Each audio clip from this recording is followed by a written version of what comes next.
संत शिरोमणि आचार्य गुरुवर श्री विद्यासागर जी महाराज की जय। और हम योग प्रणेता पूज्य गुरुवर श्री प्रणम्य सागर जी महाराज की जय। ओम अरहम नमः। श्री तत्वाद सूत्र के शंका समाधान सत्र में आप सभी का स्वागत है। आज पूज्य श्री के द्वारा आपकी की गई शंकाओं का समाधान किया जाएगा। यदि आप भी अपनी शंकाएं भेजना चाहते हैं तो विजिट कीजिए ttv.arham.yoga और हमारे शंका समाधान फॉर्म को फिल कीजिए। सत्र संबंधी शंकाओं का समाधान स्वयं पूज्य श्री करेंगे। इस कक्षा की सभी जानकारियां जानने के लिए आप हमारी वेबसाइट ttv.arham.yoga को विजिट कर सकते हैं। आप हमारे व्हाट्सएप ग्रुप भी ज्वाइन कर सकते हैं cut.ly/तत्वाद पर। इस कार्यक्रम के प्रसारण में पुण्याचक बनकर आप धर्म प्रभावना कर सकते हैं और पुण्यार्जन भी कर सकते हैं। आप टीम अरहम को 9810436940 पर संपर्क कर सकते हैं। चलिए पूज्य गुरुवर के चरणों में चलते हैं। अभिषेक दिल्ली से। नमोस्तु गुरुवर, मैं अपने पिछले प्रश्न को, जिसका आपने अभी 2-3 दिन पहले ही समाधान किया था, उसको और आगे पूछना चाहता हूँ। सिद्ध लोक का प्रमाण 2.5 दीप जितना है और वहाँ पर पूरे क्षेत्र में सिद्ध भगवान विराजमान हैं और कोई भी स्थान खाली नहीं है, तो मेरी शंका यह है कि क्या मनुष्य लोक के सभी क्षेत्रों से ये सब जीव मोक्ष गए हैं, जैसे कि मलेच्छ खंड, भोग भूमि, संपूर्ण लवण समुद्र और उसमें द्वीप इत्यादि, और यदि यहाँ से वह मोक्ष गए हैं तो? ठीक समझ लिया। अब आगे क्या कहना चाहते हैं वो भी समझ लिया। अगर आगे यहाँ से मोक्ष गए हैं तो अब हम पूरा कर दें तो फिर वह सभी क्षेत्र सिद्ध क्षेत्र हो जाएंगे। फिर हम अलग से सिद्ध क्षेत्रों की वंदना करने क्यों जाएं? इस तरह के विचार को पहले भी आपसे कहा था। हम जिस भूमि में रहते हैं वह भूमि अनादिकाल से चली आ रही है और यहाँ पर परिवर्तन होते रहते हैं। भरत क्षेत्र में, ऐरावत क्षेत्र में काल के परिवर्तन होते रहते हैं। जब जैसा काल होता है उस समय पर उस तरह के मनुष्यों की व्यवस्था होती है। आज इस भूमि से मोक्ष जाने का कोई भी अवकाश नहीं है, लेकिन इसी भूमि पर जब चतुर्थ काल चलता था तो मोक्ष जाते थे। इसी भूमि पर उससे पहले भोग भूमि थी, तो भोग भूमि के समय पर भी यही भूमि थी, कर्म भूमि के समय पर भी यही भूमि है, मोक्ष जाने योग्य भी यही भूमि थी, नहीं जाने योग्य भी यही भूमि है। तो ध्यान ये रखना है कि हमारे लिए जो ये बताया गया है कि उस 45 लाख योजन के क्षेत्र में वह सारा का सारा जो क्षेत्र है वह सब सिद्धों से भरा हुआ है। इसमें कोई भी तरह की आपत्ति नहीं है। इसलिए नहीं है क्योंकि अतीत काल में इस तरह के लोग इस भूमि पर हो चुके हैं। अतीत काल में कितनी बड़ी बड़ी अवगाहनाएं हुआ करती थीं। अब उन अवगाहनाओं में कौन मनुष्य कहाँ रहा करते थे, कहाँ उनके महल बना करते थे, तो ये हर जगह पर रहना संभव है। रहा लवण समुद्र की बात, मलेच्छ खंड की बात, तो अतीत काल में जो मोक्ष जाने की योग्यता होती है, या वर्तमान में भी जैसे हम देखें कि जो विदेह आदि क्षेत्र हैं वहाँ से अगर किसी भी मनुष्य को यहाँ ला करके छोड़ दिया जाए, पटक दिया जाए, तो वो मनुष्य इस क्षेत्र से भी मोक्ष जा सकता है। क्षेत्र कभी बाधक नहीं है। लवण समुद्र से कोई उनको गिरा दे, कोई देवता उन्हें लवण समुद्र में ले जा करके डाल दे, वो अपने ध्यान में बैठे रहेंगे, वहाँ से मोक्ष ले जाएंगे। मलेच्छ क्षेत्रों में भी कोई ले जा करके उन्हें पटक दे तो वो वहाँ से भी मोक्ष ले जाएंगे। तो क्षेत्र कभी भी बाधक नहीं होते हैं। जन्म उस जीव का कहाँ हुआ है, उसकी अपनी संगनन या योग्यता इत्यादि क्या है, ये निर्भर करती हैं कि वो मोक्ष जाने की योग्यता रखता है कि नहीं रखता है। तो अपने को यही जानना है कि सारा का सारा जो सिद्ध लोक है यह इसी 2.5 द्वीप के बराबर ही है और सब जगह से सिद्ध पहले अतीत में बन चुके हैं। फिर भी हमारे लिए व्यवहार की दृष्टि से जो सिद्ध क्षेत्र हैं वो सिद्ध क्षेत्र ही हमारे लिए महत्वपूर्ण है। अन्यथा हम कहीं पर भी किसी भी जगह पर बैठ करके सिद्ध भगवान की वंदना कर सकते हैं, उनका ध्यान कर सकते हैं, ये सोच करके कि यहाँ से भी सिद्ध भगवान हुए हैं। तो ऐसी स्थिति में हर कण कण को हम सिद्ध भूमि नहीं बना पाएंगे, नहीं तो कोई भी व्यवहार चल नहीं पाएगा। और इस तरह से ही आपको मान्यता रखनी पड़ेगी, तभी आपके लिए व्यवहार भी बना रहेगा और ये निश्चय भी बना रहेगा कि हाँ, सिद्ध भगवान भी सर्वत्र सब स्थानों से होते हैं और सर्वत्र उस पूरे 2.5 द्वीप के बराबर ऊपर सिद्ध लोक में विद्यमान है। रचना जैन, हरपालपुर, MP। नमोस्तु महाराज जी, सहस्त्रकूट जिनालय में जो प्रतिमाएं होती हैं उनका अभिषेक होता है क्या? अगर नहीं होता तो उनकी भक्ति किस रूप में करें? अभिषेक इत्यादि संबंधी जो प्रश्न है ये थोड़ा सा इस सेशन में कम किया कीजिए। भक्ति वाली बात आपको बताई जा सकती है।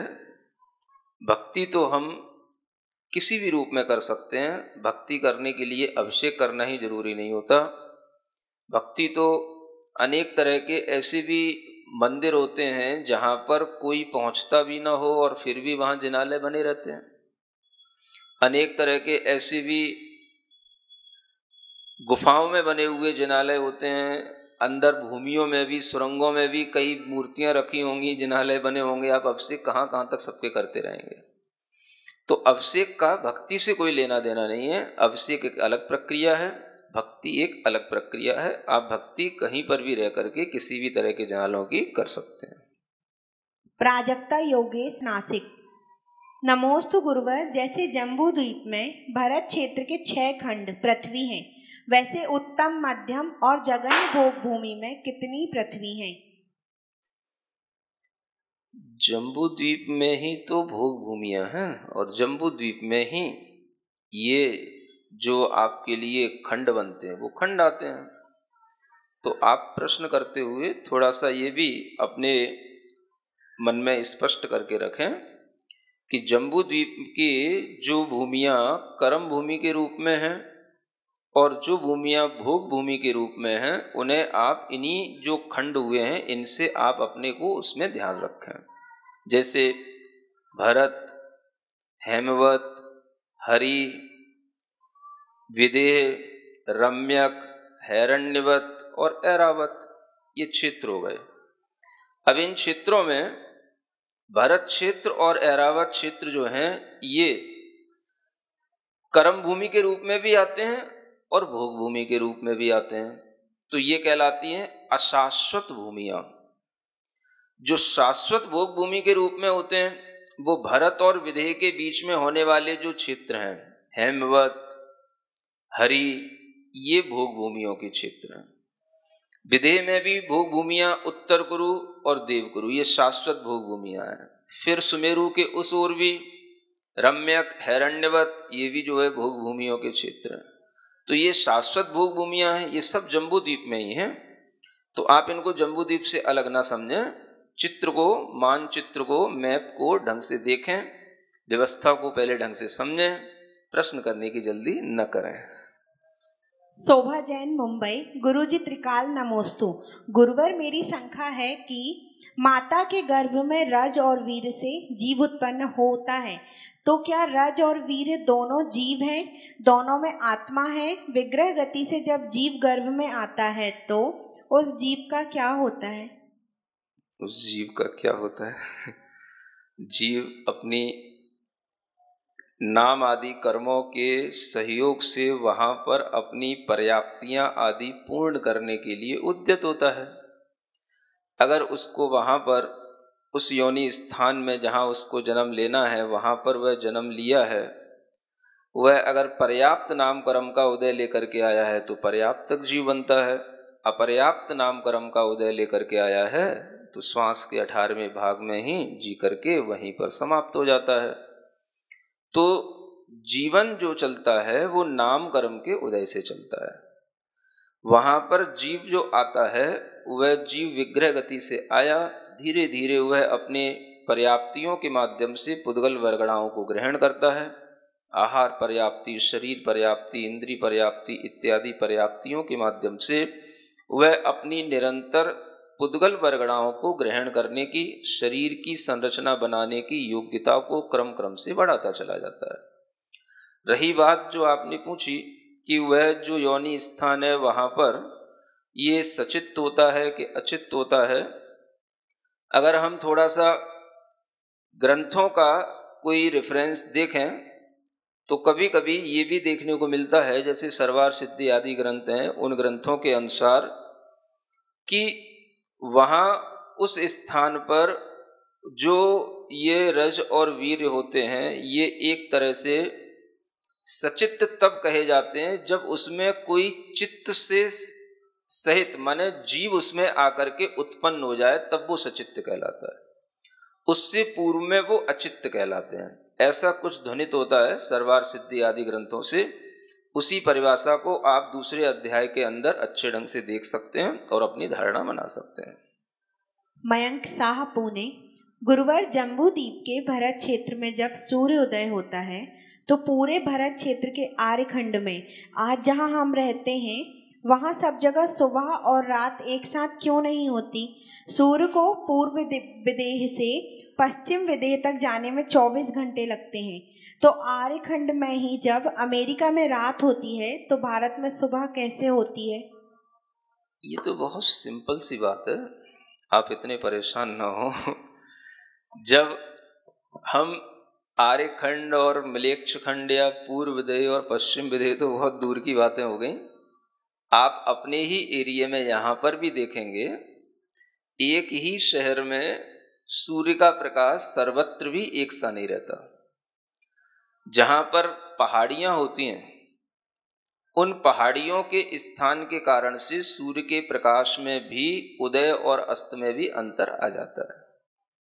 ज़्यादा क्या बात करें, कोई भी ऐसी पहाड़ियों वाला स्थान हो, है ना, अभी जैसे यहाँ बगल में कटंगी थी, सामने पहाड़ थे, है ना, इधर उधर पहाड़ थे, तो पहाड़ियों वाले जो स्थान होंगे वहाँ पर जब सूर्य का या तो उधर से अस्त हो रहा होगा या उदय हो रहा होगा तो अपने आप एक अंतर पड़ जाता है और वह अंतर अपने को देखने में आ जाता है। तो जब ये हमको यहीं इन्हीं स्थानों पर कहीं पर मान लो बड़ी बड़ी बिल्डिंगें हैं तो उन बिल्डिंगों से भी वो प्रकाश आच्छादित हो जाता है। गलियों में भी उतना सूर्य का प्रकाश नहीं रहता जितना चौड़ी सड़कों पर रहता है। तो ये तो हम यहीं पर देख रहे हैं। तो सूर्य का प्रकाश ऊपर होते हुए भी वह प्रकाश आने के बीच में जो व्यवधान बनते हैं वो व्यवधान भी बहुत सारे हैं। उन व्यवधानों के कारण से ही वो प्रकाश पूरा का पूरा उन स्थानों पर नहीं पहुंच पाता जहां पर वह पहुंचना चाहिए। तो ये अंतर हम जब यहाँ देखते हैं तो वही अंतर हमें जब बड़े बड़े क्षेत्र हैं, चाहे वो हम इधर भारत से अमेरिका की ओर जाएं तो बीच में न जाने कितने पहाड़ और कितनी तरह की चीज़ें पड़ती हैं। सूर्य की किरणों का एंगल वहाँ पर किस तरह का बन रहा है, वो वहाँ पर किस तरह से व्यवधान को प्राप्त हो रहा है, तो ये सब डिपेंड करेगा जब आप ऊपर से देखेंगे तब। अभी आप कहाँ से देख रहे हैं? नीचे से देख रहे हैं। आचार्य महाराज ने मूक माटी में लिखा है नीचे से ऊपर देखने पर अक्सर जो हमारा अनुमान होता है वो गलत निकलता है ना।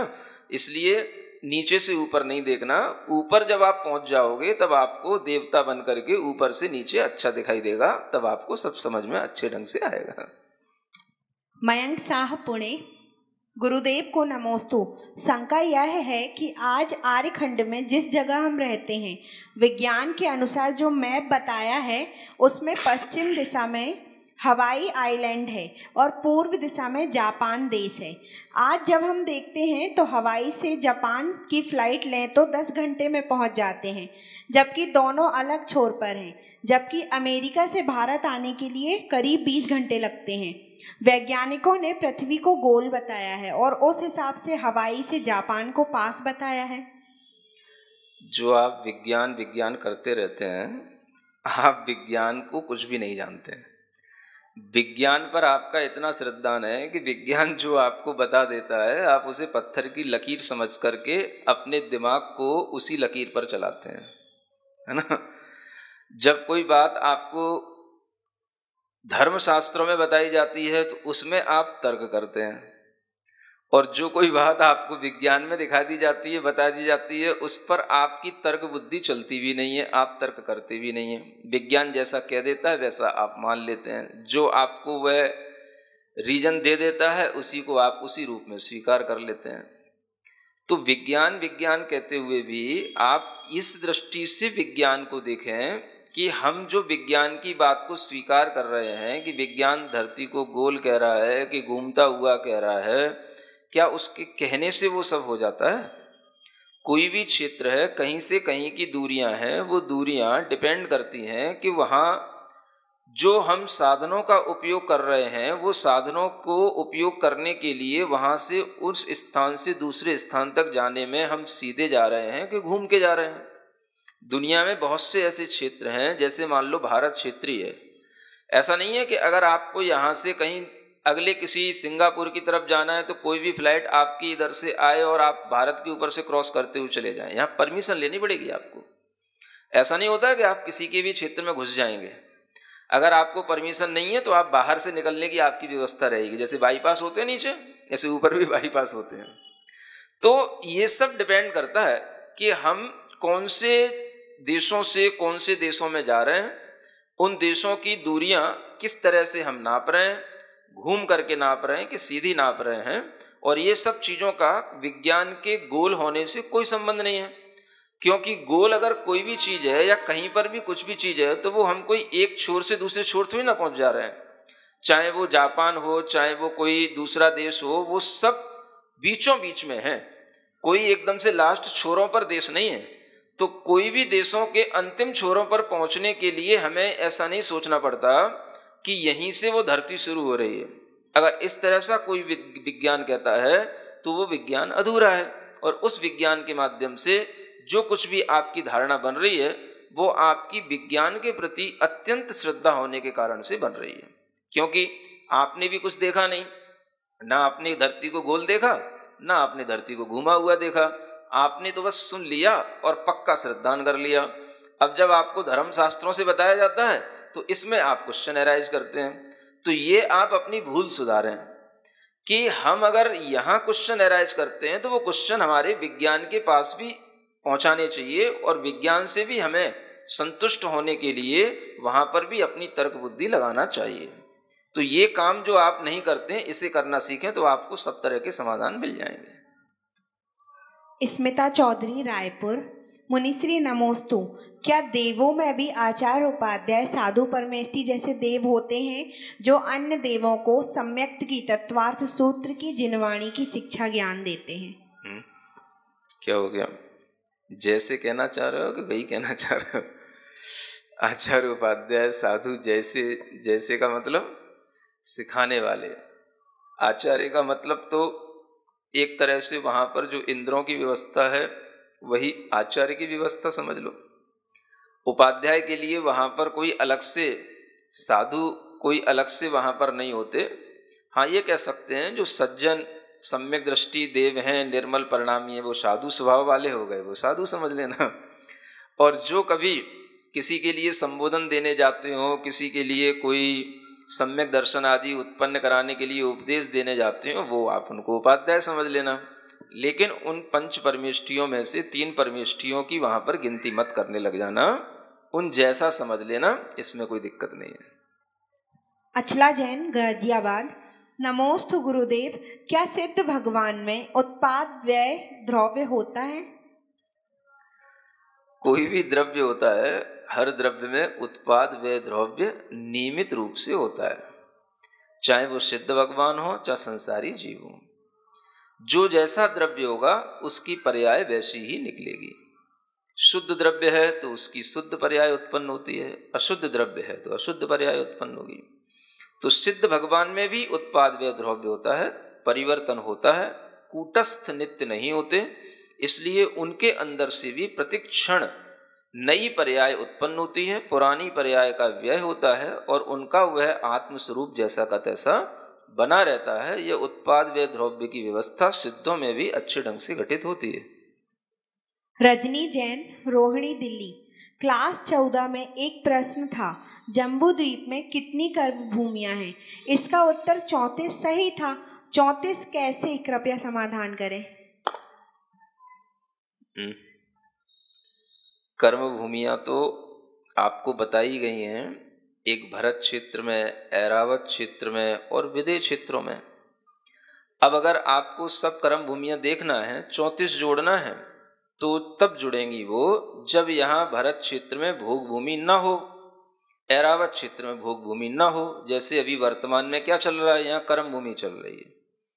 तो विदेह क्षेत्र की 32 भूमियां, 16 दूनी 32 विदेह होते हैं, और 2 जो है ये भरत क्षेत्र और एक ऐरावत क्षेत्र।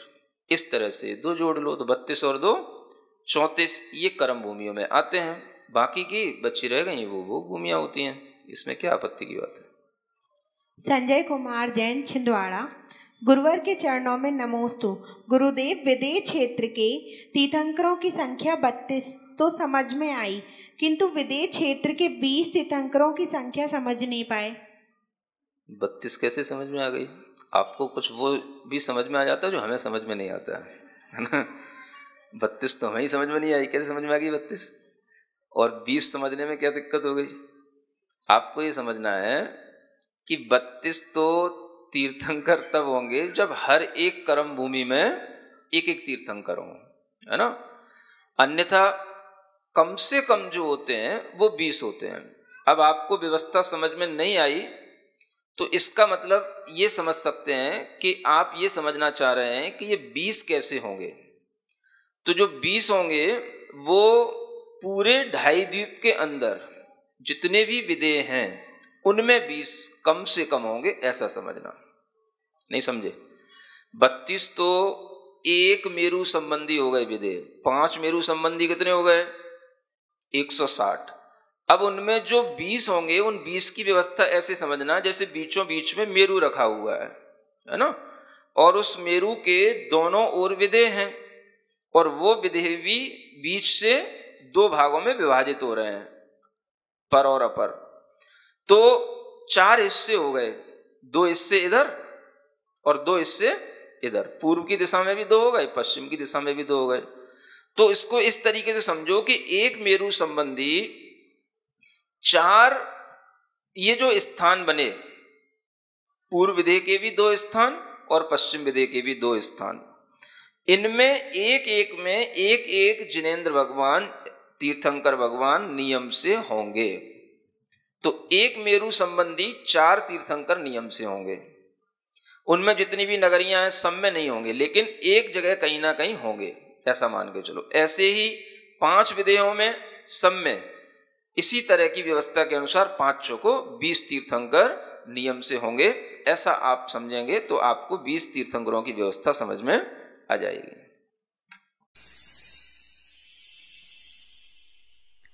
सिरिजिणवाणी जग कल्याणी जग जन मदतम मोहरी जनमण हारी गढ़हर हारी जम जरा भव रोग हरी तिथियराणम दिव्य झुणिम जो पड़ई सुणई मय्ये धारई णाणम सौख मणंतम धरिय सासद मोक्ष पदम पावई सासद मोक्ष पदम पावई।